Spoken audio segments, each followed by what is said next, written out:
Ветивме дека ќе го модернизираме возниот парк на комуналното предпријатие Комуналец од Струмица, заедно со менаџментот на Комуналец Струмица, секако со поддршка од Советот на општина Струмица. Денеска сме сведоци на модернизиран нов возен парк на Комуналец. Пред некоја недела добивме преку Министерството за локален развој, за локална самоуправа се извинувам, нов камион за собирање на смет. Денеска со средства на комуналното предпријатие Комуналец Струмица, финансиски поддржано преку најразличните ставки од општина Струмица, ги добивме и овие две нови автоматизирани машини за чистење на улиците.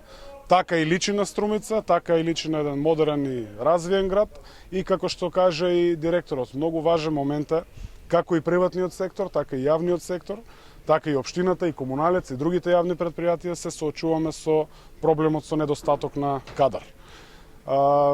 Како што ме информира, во самата спецификација на возилата укажува на фактот дека едно такво возило заменува 10 работници.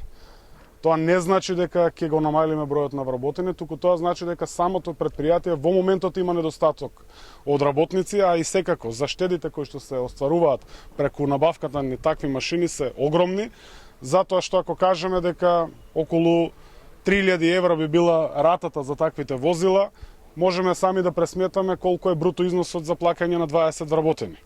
Ако се земе во предвид дека е 26.440 денари на бруто платата на минималец, може да замислите колкави заштеди се остваруваат преку домакинско работење и набавка на современи нови машини за потребите на комуналното предпријатие, така да оправданоста од набавка на таквите машини е повеќе од доволна. Секако мотивирани сме и јас и советниците да продолжиме и во иднина да го поддржуваме јавното предпријатие Комуналец Струмица, нормално сите јавни предпријатија, да максимализираме во однос на капиталните инвестиции и колку и да е тешко времето, мислам дека пред граѓаните, пред јавноста, пред вас, тоа го докажуваме.